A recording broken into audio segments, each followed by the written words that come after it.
Hello दोस्तों, स्वागत है आपका एक बार फिर से आपके अपने चैनल एचवी एक्सप्लेन में। तो दोस्तों, आज हम आपके लिए लाए हैं 2023 में रिलीज हुई मूवी का एक्सप्लेनेशन, जिसका नाम है 57 सेकंड्स। तो मूवी की शुरुआत होती है एक फ्रैंकलिन नाम के लड़के से, जो ब्लॉग लिखने का काम करता था। और आज वो एक फंक्शन में जाता है जहाँ पर वो एंटोनी बुरेल नाम के आदमी का इंटरव्यू लेना चाहता था, जो एक health tech company Sai Trinity का मालिक था, जिसने इंसानों की हेल्थ के लिए बहुत ही सारी इन्वेंशन की थी। उनकी कंपनी ने ऐसे ऐसे इक्विपमेंट बनाए थे जिनकी मदद से लोग पूरी लाइफ हेल्दी रह सकते थे और इंसानों को किसी भी प्रकार की दवाई की जरूरत नहीं पड़ेगी। और आज वो यहाँ अपने नए प्रोडक्ट को लॉन्च करने वाले थे, लेकिन एंटोनी के करीब कोई भी एरा गैरा आदमी नहीं जा सकता। तो फ्रैंकलिन वहाँ पर टिकट टेकर स्टाफ का यूनिफॉर्म पहन के उनमें शामिल हो जाता है, लेकिन उसे ये काम ठीक से नहीं आता। तो वहाँ का मैनेजर उसे बात बात में डांट देता है। तो वहाँ पर काम करने वाली एक लड़की जिसका नाम जेला था, वो फ्रैंकलिन की मदद करती है और इस तरह उन दोनों में दोस्ती हो जाती है। तो फ्रैंकलिन उसे डिनर के लिए इनवाइट करता है। तो वो लड़की उसे शाम को 6 बजे एक होटल में मिलने के लिए बोलती है। उसके बाद फ्रैंकलिन अपने दोस्त की मदद से एक सिक्योरिटी ट्राइबैंड हासिल कर लेता है, जिसके इस्तेमाल से वो फंक्शन के अंदर जा सकता था। और वो उस ट्राइबैंड को स्कैन करवा कर अंदर चला जाता है, जहाँ पर वो स्टेज के पीछे छुप जाता है। तभी वहाँ पर एंटोनी आता है और वो सीधे फ्रैंकलिन जहाँ पर छुपा हुआ था वहीं पर आता है। और वो फ्रैंकलिन को पूछता है कि तुम कौन हो और यहाँ क्यों आए हो। तो फ्रैंकलिन उसे बताता है कि मैं ब्लॉग लिखता हूँ और मैं आपका इंटरव्यू लेना चाहता हूँ। उसके बाद एंटोनी अपने आदमी की तरफ देखता है, जिसके चेहरे पर अजीब तरह के निशान बने हुए थे, और उसे पूछता है कि ये कौन है और यहाँ क्यों आया है। तो वो आदमी कुछ बोलता नहीं, लेकिन उसके चेहरे पर बने निशान चमकने लगते हैं। तभी फ्रैंकलिन की नजर एंटोनी की अंगूठी पर जाती है, जिसमें कुछ हलचल होती है। उसके बाद एंटोनी स्टेज पर चला जाता है, जहाँ पर वो अपने नए प्रोडक्ट को लॉन्च करता है, जो एक नया ट्राइपैड था, जिसकी मदद से लोग पूरी लाइफ बिना किसी बीमारी के, बिना कोई दवाई का इस्तेमाल किए खुशी से रह सकते हैं। तभी वहाँ पर एक सिक्योरिटी गार्ड आता है और वो एंटोनी बुरेल पर हमला कर देता है और उनको मारने वाला होता है। तभी फ्रैंकलिन उस सिक्योरिटी गार्ड को धक्का देकर नीचे गिरा देता है और एंटोनी बुरेल की जान बचा लेता है। जिसके बाद एंटोनी उसे बोलता है कि तुम्हें तुम्हारा इंटरव्यू मिलेगा, और इतना बता के वो वहाँ से चला जाता है। तभी फ्रैंकलिन की नजर स्टेज पर गिरी हुई रिंग पर जाती है और वो उसे उठा लेता है। तो वो देखता है कि वो रिंग एंटोनी की थी और उस पर ब्लैक कलर का डायमंड लगा हुआ था। गलती से उसकी उंगली उस डायमंड पर लग जाती है। तो फ्रैंकलिन देखता है कि अचानक थोड़ी देर पहले जो घटना उसके साथ हुई थी वही वापस रिपीट होने लगती है, लेकिन उसे कुछ समझ में नहीं आता और वो जेला से मिलने के लिए उस रेस्टोरेंट में चला जाता है। वो रेस्टोरेंट में जेला का इंतजार करता है और वो उस अंगूठी के बारे में सोच रहा होता है। तो वो एक बार फिर से उस अंगूठी पर लगे डायमंड को छूता है। तो वो देखता है कि कुछ समय पहले जो कुछ भी उसने देखा था वो सब कुछ वापस रिपीट होने लगता है। अब वो उस अंगूठी को थोड़ा बहुत समझने लगता है कि ये अंगूठी उसे कुछ समय के लिए पास्ट में ले जा सकती है, लेकिन कितने वक्त के लिए ये उसे नहीं पता। तो वो अपने फोन में 1 मिनट का टाइमर लगा देता है और वापस उस अंगूठी को टच करता है। तो वो देखता है कि उसने जो टाइमर सेट किया था वो 1 मिनट से कम होकर सिर्फ 3 सेकंड ही दिखा रहा था, यानी कि वो अंगूठी उसे 57 सेकंड्स के लिए पास्ट में ले जा सकती थी। लेकिन एक बार इस्तेमाल करने के बाद उस डायमंड का कलर ब्लैक से व्हाइट हो जाता है, और जब उसका कलर व्हाइट होता है तो ये काम नहीं करती। और अब फ्रैंकलिन को इस रिंग के बारे में सब कुछ मालूम था। उतने में वहाँ पर जेला आती है और वो वहाँ पर डिनर करने के बाद फ्रैंकलिन के घर पर जाते हैं और वो एक दूसरे के बहुत ही करीब आ जाते हैं। लेकिन तभी जेला की नज़र फ्रैंकलिन के अलमारी पर जाती है, जहाँ पर लड़कियों के पर्स रखे हुए थे, जिसे देखकर वो फ्रैंकलिन को पूछती है, तुम मुझे चीट कर रहे हो, तुम्हारी कोई और भी गर्लफ्रेंड है। और अब फ्रैंकलिन की रात बिगड़ने वाली थी, लेकिन वो उस रिंग का इस्तेमाल करके पास्ट में चला जाता है। और दूसरी बार जब वो जेला के साथ अपने बेडरूम में जाता है तो वो उस अलमारी को लात मार के बंद कर देता है, जिससे अब जेला उस पर्स को नहीं देख सकती। लेकिन दूसरी बार जेला उसके कमरे में एक लड़की का फोटो देख लेती है और उसे उस लड़की के बारे में पूछती है। तो फ्रैंकलिन वापस उस रिंग का इस्तेमाल करके पास्ट में चला जाता है और उस फोटो को छुपा देता है। इस तरह से वो रिंग का इस्तेमाल करके अपनी गलतियों को छुपा देता है, लेकिन इसके बारे में सिर्फ उसे ही याद रहता था और दूसरों को कुछ भी पता नहीं चलता। उसके बाद हमें एक आदमी को दिखाया जाता है जिसका नाम थोरनसन था और वो एक जोनास्टीन नाम की दवाई बनाने वाली कंपनी का मालिक था और वो एंटोनी बुरेल से बहुत ही नफरत करता था क्योंकि उसकी कंपनी जो प्रोडक्ट बनाती थी उससे थोरनसन की कंपनी को बहुत ही नुकसान होता था, जिसकी वजह से वो एंटोनी को बर्बाद करना चाहता था। लेकिन जब उसे पता चलता है कि एंटोनी पर हमला हुआ है लेकिन किसी ने उनकी जान बचाई है, तो वो अपनी असिस्टेंट ग्रीनी को फ्रैंकलिन के बारे में पूछता है। तो ग्रीनी उसे बोलती है कि फ्रैंकलिन एक राइटर है और वो ब्लॉग लिखता है और वो बड़ी बड़ी कंपनियों के बारे में आर्टिकल लिखता है जिससे कंपनी के पीआर बढ़ते हैं या गिरते हैं। तो वो चाहता है कि फ्रैंकलिन उसकी कंपनी के बारे में पॉजिटिव ब्लॉग लिखे ताकि उसकी कंपनी के पीआर बढ़े और वो अपने आदमी कैलवेट को उसके ऊपर नजर रखने के लिए बोल देता है। उसके बाद दूसरे दिन पुलिस वाले फ्रैंकलिन की गाड़ी को टो करके उठा ले जाते हैं। तो फ्रैंकलिन उसे रोकने के लिए बार बार रिंग का इस्तेमाल करके पास्ट में जाता है, लेकिन वो उन्हें गाड़ी ले जाने से रोक नहीं सकता। तो वो थककर अपने रूम में आकर बैठ जाता है। तो वहाँ पर जेला आती है। तो वो उसे बताता है कि इस कार को वापस लाने में मुझे बहुत ही पैसा कमाना होगा जो अभी मेरे पास नहीं है और अभी मेरे पास कोई काम भी नहीं है। उसके बाद उसकी नजर टीवी पर जाती है जिसमें एक कसिनो की एड चल रही थी और जिसे देखकर उसे एक आइडिया आता है और वो उस कसिनो में जाता है जहाँ पर वो एक गेम में 7 नंबर पर अपने पूरे पैसे लगा देता है, लेकिन बॉल 15 नंबर पर रुक जाती है और वो हार जाता है। तो वो अपनी रिंग का इस्तेमाल करके टाइम को रिवर्स करता है और इस बार वो 15 नंबर पर पैसे लगाता है और इस बार वो जीत जाता है। इस तरह वो बहुत सारे पैसे जीत लेता है जिसकी वजह से कसिनो के सारे लोगों का ध्यान उसकी ओर जाता है, जहाँ पर हम कैलवेट को भी देखते हैं जो उसके ऊपर नजर रख रहा था। इस तरह फ्रैंकलिन अब रोज कसिनो में जाकर ढेर सारे पैसे कमा लेता था, जिसकी वजह से कसिनो का मैनेजर भी उसके ऊपर नजर रखने लगा था। लेकिन किसी को कुछ भी पता नहीं चलता कि ये ऐसे कैसे कर सकता है।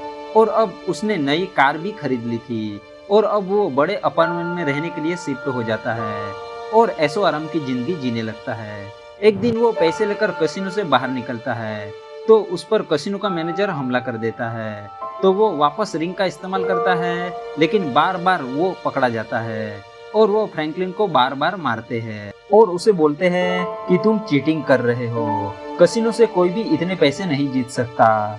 तो फ्रैंकलिन उन्हें बोलता है कि मैंने जो भी कमाया है खेल के कमाया है, लेकिन वो उसे मारने लगते हैं। तभी वहाँ पर कैलवेट आता है और वो उसे उन आदमी से छुड़वाता है। उसके बाद कैलवेट फ्रैंकलिन को बताता है कि तुम्हें हमारे बॉस थॉरनसन मिलना चाहते हैं और उनकी कंपनी का पीआर तुमसे लिखवाना चाहते हैं, लेकिन फ्रैंकलिन उसको मना कर देता है। तो कैलवेट उसे एक कार्ड देता है और बोलता है कि अगर तुम्हारा इरादा बदल जाए तो इस पते पर आ जाना, और फ्रैंकलिन उस कार्ड को लेकर वहां से चला जाता है। उसके बाद फ्रैंकलिन जेला से मिलता है। जेला फ्रैंकलिन के लैपटॉप में एक लड़की का फोटो देखती है जिसके बारे में वो उसे पूछती है।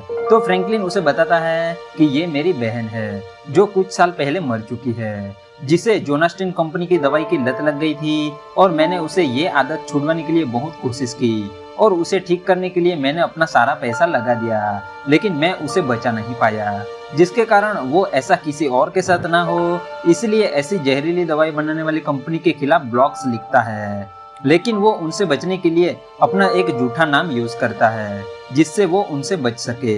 और आज उन्हीं जहरीली दवाई बनाने वाली कंपनी का मालिक मुझसे मिलना चाहता है जिसकी दवाई पीकर मेरी बहन मर गई, और वो मुझसे उनकी कंपनी के लिए पॉजिटिव पीआर लिखवाना चाहता है, लेकिन मैं ऐसा नहीं करूंगा। लेकिन बहुत सोचने के बाद वो रात को जेला को बताता है कि अगर मैं मिस्टर थॉरनसन के साथ काम करता हूँ तो उसके बारे में और ज्यादा जान सकता हूँ और उसके खिलाफ ज्यादा से ज्यादा सबूत इकट्ठा करके उसे सबके सामने एक्सपोज कर सकता हूँ और अपनी बहन का बदला ले सकता हूँ। तो वो दूसरे दिन थॉरनसन को मिलने उसके फार्म हाउस पर जाता है, जहाँ पर थॉरनसन उसको अपने साथ काम करने के लिए उसको अपनी प्रतिभा साबित करने के लिए बोलता है।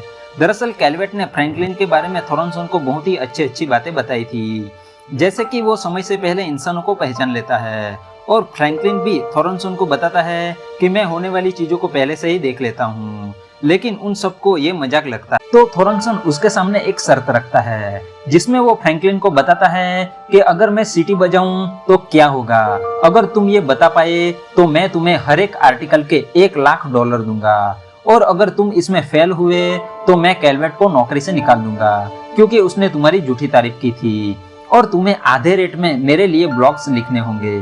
तो फ्रैंकलिन उसे बताता है कि अगर तुमने सीटी बजाई तो तुम्हारा डॉग तुम्हारे पास आकर तुम्हारे गोद में बैठ जाएगा। लेकिन जब थोरनसन सीटी बजाता है तो उसके स्विमिंग पूल के पास बैठी 2 लड़कियों में से एक लड़की लड़खड़ाते हुए उसके पास आकर उसके कंधों पर मसाज करने लगती है और थोरनसन कैलवेट को नौकरी से निकाल देता है। तभी फ्रैंकलिन अपनी अंगूठी का इस्तेमाल करता है और टाइम को रिवर्स करता है, और वो थोरनसन को बताता है कि तुम्हारी सीटी बजाने के बाद वो लड़की लड़खड़ाते हुए तुम्हारे पास आकर तुम्हें मसाज देगी, और ये सुनकर वो सीटी बजाता है और बिल्कुल वैसा ही होता है जैसा फ्रैंकलिन ने बताया था, जिसे देखकर थोरनसन बहुत ही खुश होता है और उसे नौकरी पर रख लेता है। जिसके बाद फ्रैंकलिन वहां से चला जाता है, लेकिन थोरनसन अब उसकी छोटी से छोटी हरकतों पर नजर रखने लगता है। उसके बाद फ्रैंकलिन थोरनसन के साथ काम करने लगता है और उसे एक शानदार घर और ऑफिस दिया जाता है। जिसके बाद वो थोरनसन के साथ काम करते करते उसके खिलाफ सबूत इकट्ठा करने लगता है, लेकिन थोरनसन भी उसके ऊपर नजर गड़ाए बैठा था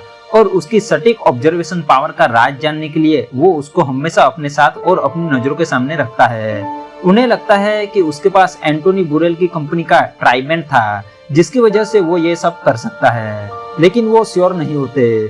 तो वो उसकी सच्चाई जानने के लिए उसे और उसकी गर्लफ्रेंड जेला को एक पार्टी में इनवाइट करते हैं, ताकि अगर उसने जेला को इसके बारे में कुछ बताया होगा तो वो उससे ये राज जान सके। उसके बाद वो सब उस पार्टी में जाते हैं, लेकिन उस पार्टी में जाने से पहले वो फ्रैंकलिन और जेला से वो ट्राइडेंट उतरवा लेते हैं, ताकि वो जान सके कि फ्रैंकलिन उस ट्राइडेंट के बिना भी ये कर सकता है या नहीं। और इधर थोरनसन के असिस्टेंट ग्रीनी भी जेला से फ्रैंकलिन के राज को उगलवाने की कोशिश करती है, लेकिन जेला को इसके बारे में कुछ भी पता नहीं होता, तो वो फ्रैंकलिन के बारे में कुछ भी नहीं जान पाते। तभी उस पार्टी में एक आदमी थोरनसन को मिलने आता है और वो थोरनसन को और उसके साथ आए हुए सभी लोगों को गोली मार देता है, जिसमें वो जेला को भी गोली मार देता है और जेला की वहीं पर डेथ हो जाती है। और ये देखकर फ्रैंकलिन बहुत ही दुखी हो जाता है। उसके बाद वो आदमी फ्रैंकलिन को भी गोली मारने वाला होता है। तभी फ्रैंकलिन उस अंगूठी का इस्तेमाल करता है और टाइम रिवर्स हो जाता है, और अब फ्रैंकलिन उस आदमी को ढूंढने लगता है जो थोड़ी देर में आकर उन सबको गोली मारने वाला था। और तभी वो आदमी उनकी तरफ आता है, लेकिन तभी फ्रैंकलिन उसके सिर पर एक कांच की बोतल मार देता है और उसे बेहोश कर देता है। लेकिन उसके हाथ में गन देखकर थोरनसन को लगता है कि फ्रैंकलिन ने आज उसकी जान बचाई है, लेकिन फ्रैंकलिन ने जेला के लिए ये सब किया था।